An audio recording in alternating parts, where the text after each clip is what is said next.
Slavery is a system of forced labor that has existed throughout the world for thousands of years. Hello everyone.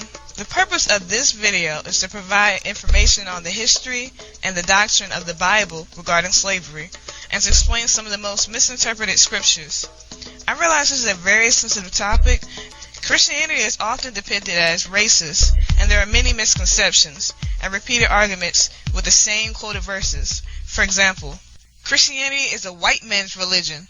The KKK and Hitler were Christians too. Christianity is a European invention created to enslave Africans. Black Christians are Uncle Toms and in-house Negroes. Jesus condones slavery. Wow, that's very frustrating. As a black Christian, I get some of the same comments over and over again. First of all, Christianity is not a white man's religion.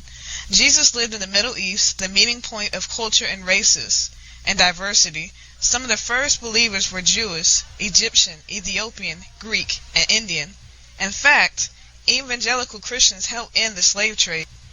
And immediately I can tell you that slavery in America and the Western civilizations was not the same as it was in the Bible, and that due to racism and ignorance, a lot of pro-slavery activists abuse scriptures. Everything in the Bible has a specific context. During this video, I'm going to explain 4 different forms of slavery in the Bible and explain the context to each one. And before we get started, I'm going to go over some examples of how American slavery was not following the standards of the Bible. First, I'd like to go over the capture and selling of slaves. Come to capture the Africans and bring them to the coast, many would die because many would fight, and many had no notion of giving up their freedom. Exodus 21:16. Whoever steals a man and sells him, and anyone found in possession of him, shall be put to death. The Bible clearly states that kidnapping a man and selling him as a slave was a crime punishable by death. And 1 Timothy 1:10 also mentions that man-stealers or enslavers are condemned. The Bible does not endorse slavery. And these verses clearly go against slave auctions. The blacks are inferior to us. They have much less intelligence, and they are incapable of learning all but the most basic of concepts. Leviticus 19:34. But the stranger that dwelleth with you should be unto you as one born among you, and thou shalt love him as thyself, for ye were strangers in the land of Egypt. I am the Lord your God. Leviticus 19:34 pretty much says that the alien living with you must be treated as one of your native born. That's someone who was a non-Jew. So it's talking about equality between all races. And then Jesus taught Matthew 22:39, thou shalt love thy neighbor as thyself. Luke 6:31, and as you wish that others would do to you, do so to them. I'd like to also point out the book of Job, where he expresses equality with his manservant and maidservant. Job 31:13-15. Verse 15 says, did not he, meaning God, who made me in the womb, make him slave? And did not one fashion us in the womb? He's saying that God made him and his slave the same way as mankind. Now I'd like to go over the Dred Scott versus Sanford 1857 Supreme Court case, where a fugitive slave was returned after escaping from his slave master in America, and then go over the Fugitive Slave Act. According to the Bible, America was not following its standards. Deuteronomy 23:15-16 says, thou shalt not deliver unto his master the servant which is escaped from his master unto thee. He shall dwell with thee, even among you, in that place which he shall choose, in one of thy gates, where it liketh him best. Thou shalt not oppress him. I'd like to also point out the book of Philemon that expresses equality between all men, where Paul, the apostle, plead for the former runaway Colossian slave. He said in verse 15-16, shouldest receiveth him forever, not now as a servant, but above a brother. This is after a slave ran away, and now he's saying receive him as an equal. Now I'd like to go over the killing of slaves in America, which was the worst for me. Slaves were either hung or they were lynched or brutally murdered in different ways. Exodus 21:20 says, when a man strikes a slave, male or female, with a rod, and the slave dies under his hand, he shall be avenged. Exodus 21:12 says, whoever strikes a man so that he dies shall be put to death. In the Bible, it was highly condemned if you would kill another person, and it's in context. When it says strikes, it means to kill in any manner. And then Deuteronomy 5:17 and Exodus 20:13 says, thou shalt not kill. And immediately people want to pull up the genocide argument. God did many things in the Old Testament in righteous judgment, dealing with nations that were doing wicked things. Deuteronomy 5:17, Exodus 20:13 again says, "Thou shalt not kill." Kill meant in the Bible murder, premeditated, unjust killing. And the slaves in America were killed so brutally. It was just dehumanizing, satanic, and very demonic. In the Bible, even injuries of any part of the body is condemned. Exodus 21:26-7 says, "When a man strikes the eye of a slave, male or female, and destroys it, he shall let the slave go free because of his eye. If he knocks out the tooth of a slave, male or female, he shall let the slave go free because of his tooth." As slaves in American chattel slavery were beat to death, and when they were injured traumatically, they were still enslaved. But this says, even if you injure any part of the body, you should let them go free. Obviously, America's slavery is completely different. Now I'd like to briefly go over Jim Crow laws of the South and separate but equal. In the 1830s, Thomas Rice, a white minstrel entertainer, created a stage character named Jim Crow who mocked and belittled blacks. Later, Jim Crow became a name for the system of racial segregation that operated from the 1870s to the 1960s. Jim Crow laws, customs, and etiquette denied blacks basic human rights. This oppression was aided by thousands of material objects that portrayed blacks as negative caricatures. Deuteronomy 24:14 says, "Do not oppress brethren or thy stranger," aliens. That means do not oppress whether they be a Jew or a non-Jew. You're supposed to treat them equal. It says don't oppress them regardless of their race. Earlier I also mentioned Deuteronomy 23:15-16 that also says do not oppress them. And the teachings of Jesus says do unto them as you would have them to do unto you. And he taught equality and love. I mean, he eats and drinks and sleeps and labors and is happy. Now, if we allow him to learn to read, he begins to think and reflect. Then he becomes most unhappy, miserable. No. They have a simple spirit, and I think we serve them best by making our demands of a like nature. See, slave masters that abused the Bible did not want their slaves to learn how to read and to comprehend, because if they did, then slaves would know that American slavery was a lie and not done by the biblical standards of God. And that goes for any Western world civilization that abused the Bible to destroy a race. Because if the slaves could learn how to read, they would understand they had a right to freedom based on the Bible. Let me give an example of a former slave that figured this out after becoming a very well-educated abolitionist leader. His name is Frederick Douglass. Frederick Douglass identified the religious pro-slavery activists as the hypocrites in the church. In his 1852 speech, "What to the Slave is the 4th of July?" he says, "The American church is guilty when viewed in connection with what it is doing to uphold slavery. But the church of this country is not only indifferent to the wrongs of the slave, it actually takes sides with the oppressors. My spirit worries at such blasphemy. There are exceptions, and I thank God that there are. Noble men may be found scattered all over the northern states, of whom Henry Ward Beecher of Brooklyn, Samuel J. May of Syracuse, and my esteemed friend on the platform are shining examples. And let me say further that upon these men lies the duty to inspire our ranks with high religious faith and zeal, and to cheer us on in the great mission of the slave's redemption from his chains." And I like to pull another quote. He also says, "Many of its most eloquent divines who stand at the very lights of the church have shamelessly given the sanction of religion and the Bible to the whole slave system.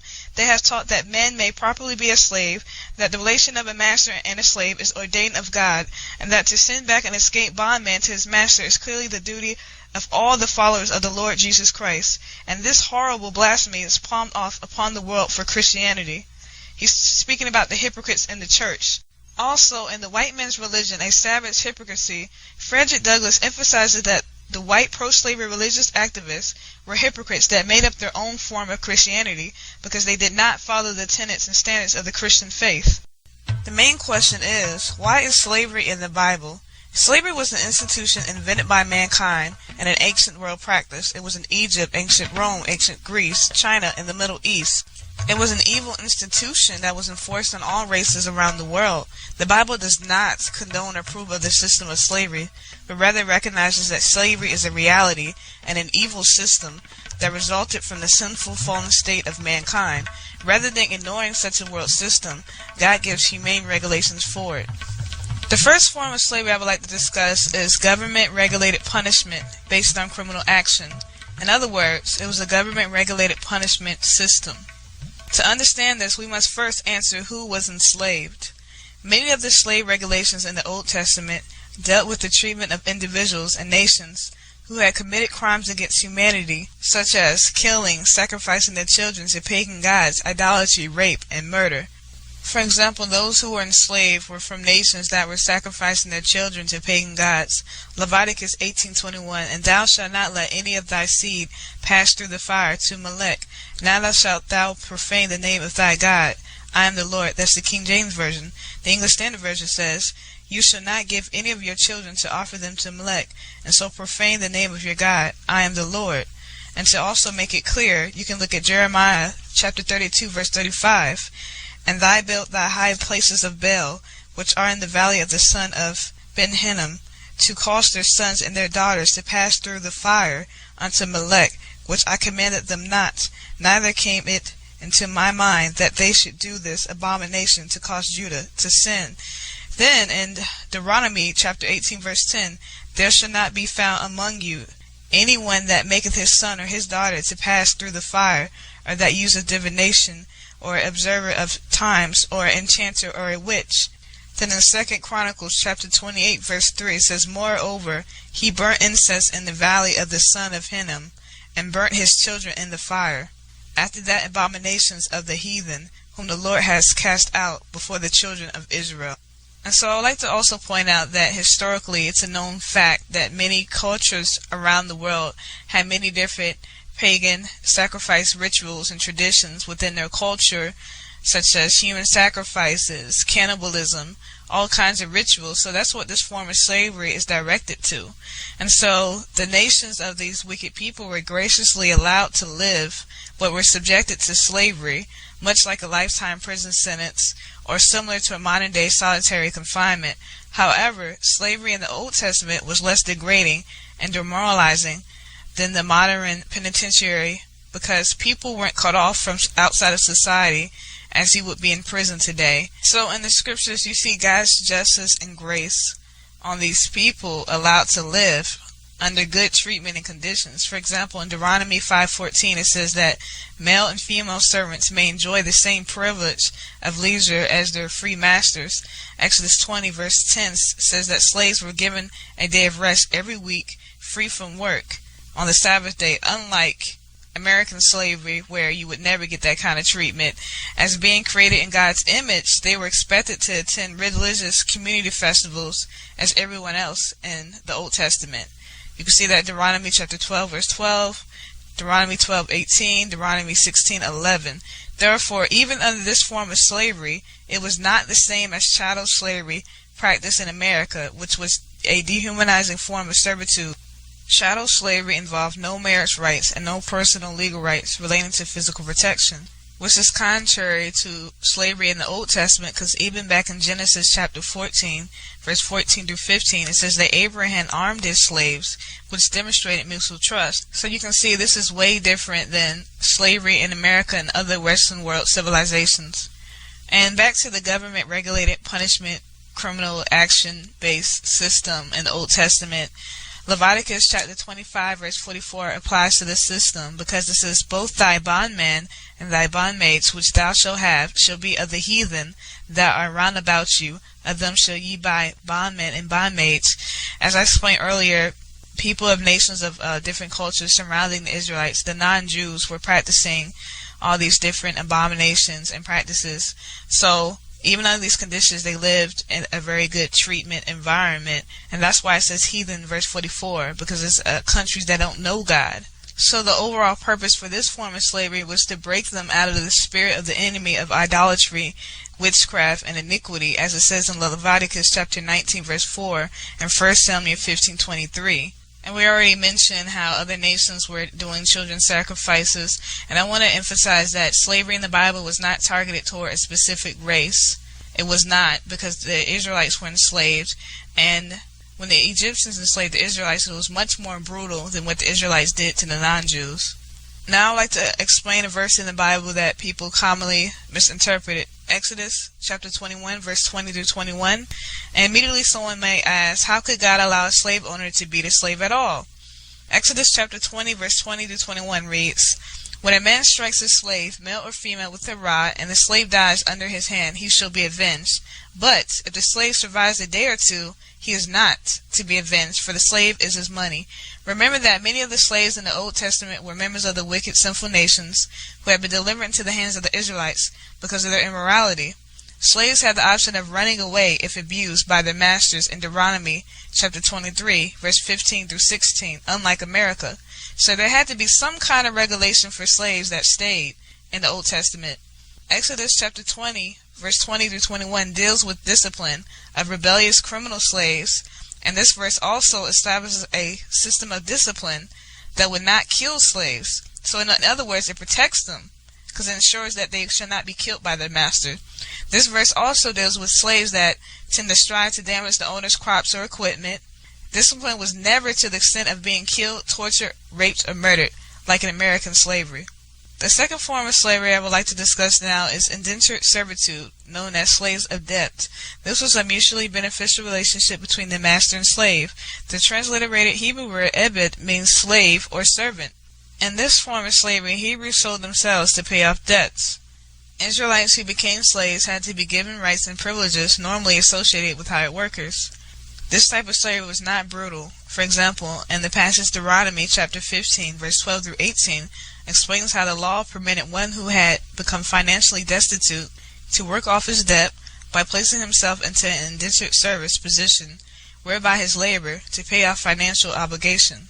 Overall, Deuteronomy chapter 15, verse 12 through 18 said that slaves were to serve for 6 years, and during the 7th year they are set free. And verse 16 also emphasizes that they are treated very well. It says, "But if he says to you, I will not go out from you, because he loves you and your household." This is talking about slaves who didn't want to leave because they were happy where they were. And don't be alarmed by verse 17, which involves piercing through the slave's ear. This verse was voluntary on behalf of the slave because he or she could go free, but decided not to because they loved their well-taken-care environment. This action in the verse 17 display a level of commitment to service to the master. It does not promote mutilation or torture. Now I'd like to go over the third form of slavery, which is female slaves in the Old Testament. During the Old Testament, female slaves who became wives to their owners, or owners' sons, were to be treated with all respect and given rights of a regular wife. We'd like to discuss the verses Exodus chapter 21, verse 7 through 11, and Leviticus chapter 19, verse 20 through 22. Now, at first glance, these verses appear to be extremely offensive. Many misinterpret these verses as a promotion for prostitution or rape. Exodus chapter 21, verse 7 through 11 explains that if a slave woman was used as a sexual partner, she was not to be set free, but must be given a lifetime of proper care. If she served in any other capacity, she was to be emancipated for after 6 years. Scholars also note that the King James Version of Leviticus chapter 19, verse 20 through 22, uses the word "she shall be scourged," but the American Standard Version translations renders the passage differently as "there shall be punished, they shall not be put to death." They, meaning both parties, are punished for committing an act of fornication, which was, by the Hebrew law, a sin. Now I would like to go over the last form of slavery in this video, which is service to God, servanthood. And we're going to go over verses in the New Testament regarding slavery. In 2 Corinthians chapter 4, verse 5, the apostles were called the Greek word doulos, which meant a slave voluntarily obligated to someone. In Romans chapter 1, verse 1, Paul designates himself as doulos of Christ. This meant that Christians who had been freed from slavery to sin, or bondage to sin, gladly called themselves slaves of God or of Christ. Now you have to consider 4 different points of why slavery is in the New Testament to determine the specific context of slavery. Number 1, they had debt slavery again, which is bond servants who would sell themselves to pay off debts. Number 2, they had parables of Jesus, which were illustrative moral stories. Jesus was not condoning or approving the institution of slavery. Number 3, you had the Roman rule conflict. And number 4, Jesus came to bring salvation to the world, and the apostles were to spread the gospel. And to be more clear, I'm going to explain each of these points individually. Now I'd like to briefly explain the Roman rule conflict. To understand the scriptures in the New Testament, you have to consider that the early churches under the Roman Empire lacked political power. Rome dominated many countries across the world and practiced many things contrary to the standards of the Bible. The apostles were a handful of people in a dominant, huge political power. In the book of Acts, apostles were beat and imprisoned for simply preaching the gospel of Jesus Christ. Some were even stoned or killed. If they participated in anything else, it could have interfered with the growth of the gospel around the world. However, they were far from cowards. Many were so faithful to Jesus Christ all the way until their torturous deaths. They died for what they believed in and died sharing the gospel around the world that we know today. With that in mind, the primary concern of the apostles was the relationship of mankind to God. As it says in Galatians 3:28, there is neither Jew nor Greek, there is neither bond nor free, there is neither male nor female, for you are all one in Christ Jesus. Meaning that regardless of your race or your gender, or whether you're slave or free, you're one in Christ Jesus. Jesus came for all of us. And then Acts 17:26, it says, and hath made of one blood of all nations of men for to dwell on all the face of the earth, and have determined the times before appointed in the bounds of their habitation. Meaning that it goes back to Adam and Eve. We all came from the same seed. Then after the flood, we all came from Noah. We're all equal as the human race before God. He's not a respecter of persons. Now the KKK and other pro-slavery religious activists use verses out of the Bible out of context, but they ignored these verses, which clearly show that they were ignorant and that they were not truly following the Bible and following Jesus Christ. So therefore, they are not Christian. In fact, one of the common consequences under true Christian influence was the eradication of slavery. Now, with that said, I would like to go back to the point that there was a Roman world conflict for the early church, which had no political power. They were under Rome, which had the brutal institution of slavery. So that's why you see Colossians 3:22, Ephesians 6:5-9, and 1 Peter 2:18-20. It was instructions for Christian slaves how to live in such an evil system. I would like to point out 1 Corinthians chapter 7, verse 21-24. Verse 21 says that basically if you can gain freedom, do so as a slave, if you can get that freedom. Lastly, I would like to briefly discuss the parables of Jesus. They were short stories that illustrated a moral lesson. World slavery was still a usual practice in society during the days of Christ. As I mentioned earlier, to effectively communicate to the common person, he used common known events. For example, Matthew chapter 18, verse 21-35, the parable of the unmerciful servant. This deals with a story that involves debt slavery to demonstrate the point that one should return patience and forgiveness to others. Verse 30, this servant did not do it, so he was punished for not reciprocating the same mercy and patience that he received from his master.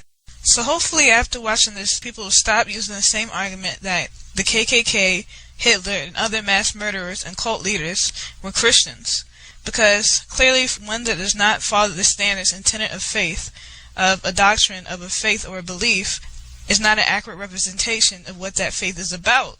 And also, another former slave, abolitionist leader who understood Christianity was Sojourner Truth. Many former slaves, like Sojourner Truth, supported the abolitionist movement. She traveled widely, speaking for both racial and gender causes. Sojourner Truth, using her very strong religious beliefs, felt this need, this urge to travel the country, delivering her message of upliftment for black people, and ultimately did become someone who was involved in many other activities, including the abolitionist movement, including the women's movement. Many men and women known as abolitionists worked unceasingly to end slavery. They viewed slavery as immoral and unchristian and could not comprehend how Americans, steeped in the tenets of the Declaration of Independence, could sanction the enslavement of human beings. Another devout Christian enslaved is Jupiter Hannon. He was a devout Christian and poet. He did beautiful poems about Jesus Christ as his Lord and Savior. So you have a couple examples of people who were slaves. Even under such brutality in the institution of slavery in America, they were still able to see through the wickedness of it, and that it was not God's will, and that it was not Christian, and it was not about Jesus' teachings.